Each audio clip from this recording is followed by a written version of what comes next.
Olá pessoal, ainda sobre esse livro aqui do Giuseppe Barbaglio, João Paulo, o Homem do Evangelho, página 277, ele vai falar das influências culturais de Paulo. Então ele vai trazer um debate aqui historiográfico, né, em favor de um Paulo fortemente helenizado. Ele cita os trabalhos de Heisenstein, Haidt, Müller e Bossuet, tá? Ele vai trazer o trabalho dessas pessoas aí. E ele diz assim, o Heisenstein, e Paulo deve ter lido a literatura religiosa helenista, com efeito, fala a mesma língua e se inseriu na sua corrente de pensamento. Por isso, a pesquisa histórico-religiosa pode perfeitamente situá-lo no quadro desta evolução, considerando não tanto o primeiro, mas certamente o maior de todos os gnósticos. Essa perspectiva do Heisenstein.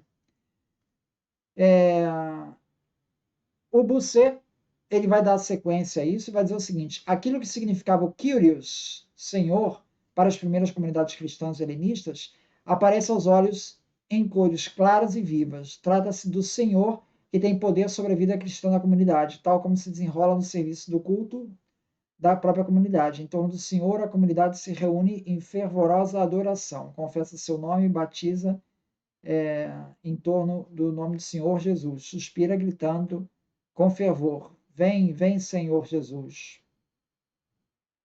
Então ele vai mostrar essas influências helenistas, né? A fé no Kyrios e o culto do Kyrios representa, pois, aquela forma que o cristianismo assumiu no terreno da religiosidade helenista. Tá?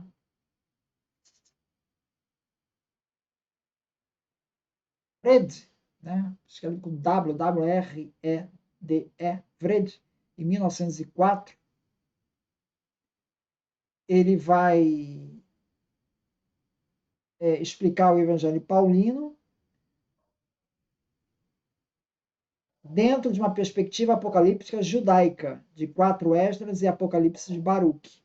O Schweitzer vai seguir nessa linha das influências judaico-apocalípticas nessa doutrina cristã. Aí ele diz assim: seria então possível explicar a mística da doutrina da redenção e o elemento sacramental com base na escatologia judaica? Então, para ele, veja, para o Lucet, né, a Eucaristia e o batismo cristãos seguem os ritos pagãos. Aqui para o Schweitzer, não, ele está seguindo ritos judaicos. A influência maior é judaica. Tá? Dentro dessa perspectiva judaica.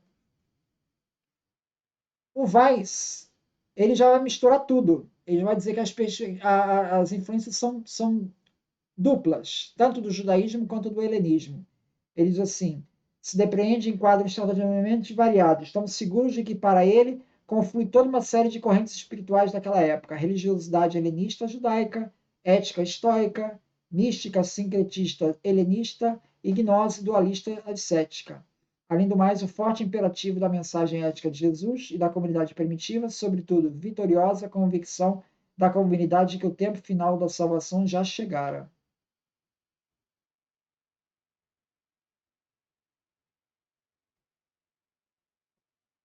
Então, ele está analisando essas perspectivas. Aqui o Davis, é um inglês, ele vai falar que essa antítese entre carne e espírito, que aparece em Paulo, ela provém da doutrina rabínica dos dois impulsos, bom e o mal.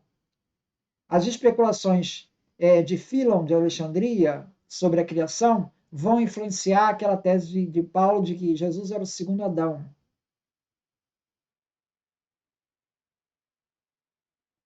Então, ele conclui assim: deve-se admitir que, em todo caso, que a pesquisa atual reconhece ter havido uma osmose cultural e religiosa entre o judaísmo e o helenismo naquele tempo. Do mesmo modo, não é mais possível historicamente contrapor um judaísmo palestinense impermeável a influências gregas e um judaísmo da diáspora mais ou menos helenizado. Tanto um quanto o outro estavam certamente abertos a aportes de influência de fora. Então, cada vez mais a tendência é entender tudo isso uma mistura. Né? Não dá para falar de um helenismo puro, de um judaísmo puro. Paulo estava inserindo isso. Quando ele vai se influenciar pelos escritos de Philon, Philon já está helenizado, já está trazendo coisas do helenismo para dentro.